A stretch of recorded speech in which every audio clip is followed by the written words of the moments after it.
Bonjour Elodie Fiaban. Bonjour. Votre premier roman Dans la ville, publié chez Flammarion, ce sont des récits, des portraits de personnes sans domicile fixe que la narratrice rencontre lors de maraudes, tout près d'ici, dans le 13e arrondissement de Paris. Ce livre a un écho particulier aujourd'hui, alors que ce soir, la Nuit de la Solidarité est organisée par la ville de Paris pour à la fois apporter une aide aux personnes sans abri et faire un travail de recensement. Comment avez-vous décidé d'écrire à la fois sur ces personnes sans abri et les bénévoles des associations de maraude? Mmh, j'ai décidé, d'écrire, sur les maraudes, à la fois les portraits, donc de sans-abri et à la fois même les gens qui font ces maraudes. Hem, Probablement parce que, bizarrement, ça se passait dans mon quartier que je connaissais très bien, forcément, mon quartier, et faisant des maraudes, ce quartier perdait sa familiarité. Il y avait quelque chose de, ouais, une étrangeté parce que c'était la nuit, parce que je rencontrais des sans-abri, que je ne voyais pas le jour. Alors on dit souvent, oui, on ne veut pas les voir, mais aussi parce que de fait, certains sans-abri, ont des lieux pour dormir la nuit et le jour n'y sont pas. Et du coup, je découvrais tout un revers de la ville, mais qui en fait, qui est mon quartier, ma rue, ma bibliothèque. Et il y avait comme ça quelque chose de troublant. Après évidemment, il y a les sans-abri qui m'ont raconté des histoires qui évidemment sont dures et me questionnent moi après sur ma propre place de domicilié. Donc assez vite, enfin non, pas assez vite, mais je me suis mis à écrire, peut-être au bout d'un an en me disant que j'avais quand même, comment dire? Qu'il y avait de la place pour la littérature. Parce qu'à la fois, il y a ces histoires qui sont très fortes et à la fois, je pouvais tisser ces portraits, de personnes, à des réflexions sociales, et questionner ma propre place aussi, ma place de domicilié en créant une narratrice qui serait un peu, mon double, questionner ma propre place en fait dans ce dispositif. Votre écriture, au début du livre, elle est comme pressée, rythmée par les feux de voiture, les clignotants. C'est votre ressenti à vous sur cette ville qui va trop vite, encore plus peut-être pour ceux qui dorment à la rue? Alors oui, alors en fait, le livre commence par oui, tout ce qu'on voit, quand on est en voiture, parce que donc les maraudes ont lieu en voiture pour pouvoir, distribuer des soupes, des produits d'hygiène, pour pouvoir apporter de l'aide aux sans-abri.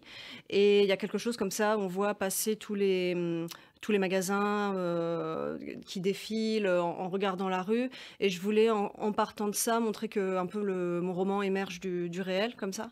Et dans ce premier chapitre, il y a, effectivement, tous ces signaux, ces enseignes, et la narratrice est aussi, nouvelle dans la maraude, donc elle apprend aussi, différentes choses sur la façon de se comporter. Par exemple, le premier chapitre s'appelle «Si on les voit dormir», et donc si on les voit dormir, les sans-abri, on ne les réveille pas, on les laisse dormir, on respecte, voilà. Donc en fait, ça fait beaucoup de, comment dire? Toutes les informations sont mises à plat dans ce premier chapitre, en fait, que ce soit, les enseignes, ce que vont lui dire ses collègues, ce qu'elle ressent, toutes ces sensations, elles sont toutes mises à plat et toutes, au même niveau, il y a pas de hiérarchie. Hem, Ça me paraissait plus juste avec, comment dire? Pour capturer l'instant, en fait. Hem, ouais. Vous avez évoqué les enjeux sociétaux qu'il y avait dans ce livre. Il y a celui du maintien du lien social dans ces maraudes. C'est quelque chose qui revient beaucoup dans les propos des responsables de l'association qui organise ces maraudes. Est-ce que c'est quelque chose, au vu de ce que vous avez vécu en faisant ces maraudes, qui vous paraît illusoire quelque part? Est-ce qu'il y a un vrai maintien du lien social dans ces actions? Hem Je pense qu'il faut que je réponde en plusieurs fois. Dans le livre, à chaque fois que j'écris le lien social, il y a toujours une opération où je mets une distance avec cette expression. Par exemple, c'est lien social, dit-il, ou enfin, il y a toujours comment dire? Des procédés pour que ce soit pas exactement la narratrice qui dise le lien social, parce qu'elle a du mal avec ça. Évidemment que, les maraudes paraissent insuffisantes et que ce lien social, ça paraît pas grand-chose. Il n'empêche que je crois que dans le roman, on voit des personnages qui essaient de se rencontrer, Et il n'empêche que cette narratrice continue à faire des maraudes. Et du coup, le lien social, évidemment, la narratrice, enfin, moi je l'emploie jamais, en tout cas, je le fais jamais employer comme ça, sans précaution. Mais ma narratrice continue à faire des maraudes. Et en fait, l'expression lien social, c'est devenu une blague maintenant. Mais il y a quand même cette idée que les maraudes, c'est à la fois pas grand-chose, à la fois un peu maintenir, enfin voilà quoi, maintenir comme ça l'existant et pas vraiment les aider. Et à la fois, on peut rencontrer des gens en urgence vitale et les aider vraiment. Et voilà, il y a ce côté où à la fois les maraudes, c'est pas une action politique, où on va changer vraiment et aider vraiment ces gens pour les sortir de la rue et faire qu'ils n'en meurent plus.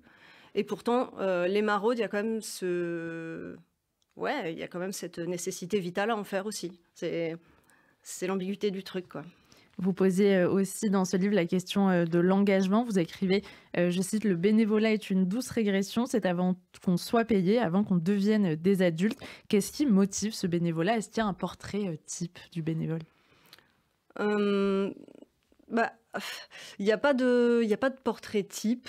Ce que j'ai essayé de décrire dans ces actions, c'est que, le bénévolat, il y a la sensation de faire quelque chose de bien quand même, ce qui est pas rien et d'avoir une action concrète sur le réel, ce qui est, dans les métiers de citadins n'est pas toujours le cas.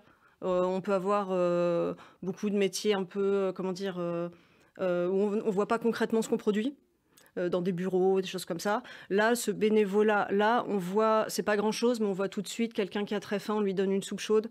Il y a quelque chose quand même de concret. Et puis, il y a l'idée de revoir les mêmes personnes toutes les semaines et les amitiés qui se créent. Donc voilà, j'essaie de parler des différentes facettes du bénévolat, des amitiés qui se créent, parfois qui se créent pas, mais on fait quand même le boulot. Et oui, dans ce roman, les bénévoles, comme c'est plutôt des citadins et voilà qui souhaitent avoir un engagement citoyen, on va dire. Il y a un chapitre qui s'intitule «Si tout le monde était comme vous». Vous, ce sont justement ces bénévoles. Est-ce que c'est souhaitable pour vous cet engagement total ou du moins une conscience plus importante de l'autre?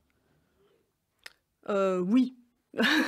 Oui, totalement. Après, le chapitre «Si tout le monde était comme vous», c'est un chapitre où les bénévoles, c'est quelqu'un d'extérieur qui leur dit: «Ah, si tout le monde était comme vous, à faire des maraudes, ça apporterait le bien, si tout le monde était comme vous».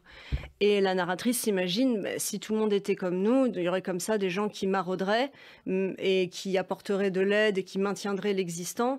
Mais ça permettrait qu'il y ait moins de gens qui meurent à la rue et c'est déjà ça, pour voir qu'ils ne meurent pas de froid, qu'ils ne meurent pas de faim. Mais ça maintiendrait l'existant. Et du coup, ça serait intenable. Si plus de gens étaient comme vous, il faudrait qu'il y ait d'autres solutions que juste des maraudes. Donc le chapitre peut être à la fois, comment dire, élogieux vis-à-vis des maraudeurs, parce que oui, on leur dit si tout le monde était comme vous, mais il y a cette amertume aussi, et alors quoi? Donc voilà, c'est toujours l'ambiguïté. Et justement, dans cette tension, dans cette alors quoi et après aussi, ces personnes sans domicile fixe rencontrées, Tatiana, Désiré, Mohamed, est-ce qu'ils croient qu'ils pourront à un moment sortir de la rue ou est-ce qu'ils ont renoncé à toute perspective d'avoir un logement? Comme c'est un roman, j'ai quand même créé des personnages, donc je voudrais pas, enfin comment dire, pas du coup parler au nom des sans-abri, ça n'aurait aucun sens. Eh bien, ça va être bizarre de parler au nom des sans-abri, mais on peut peut-être noter quand même comment dire, comment la rue les façonne. De la même façon que les maraudeurs, qui sont tous domiciliés, on peut noter comment le fait d'avoir un domicile nous façonne. Une fois dit ça, les sans-abri, on peut dire, ont tous leurs histoires, sont tous différents. Et Bah, c'est assez connu que ceux qui sont à la rue depuis très longtemps n'ont parfois, ne se projettent pas ailleurs. Enfin, se projettent, le mot est horrible.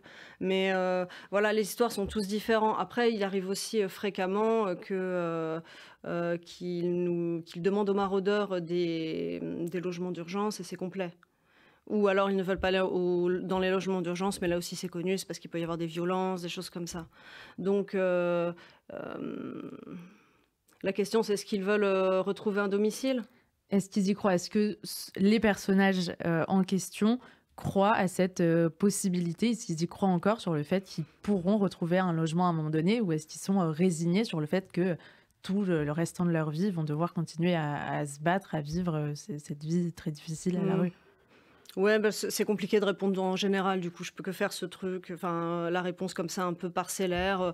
Quand on sent, quelqu'un qui vient d'arriver à la rue, c'est plus facile, ce que je dis c'est plus facile d'essayer de l'en sortir. C'est quelqu'un qui y est depuis très longtemps, c'est plus compliqué, mais voilà. Qu'est-ce que ça a créé chez la narratrice de faire ces maraudes?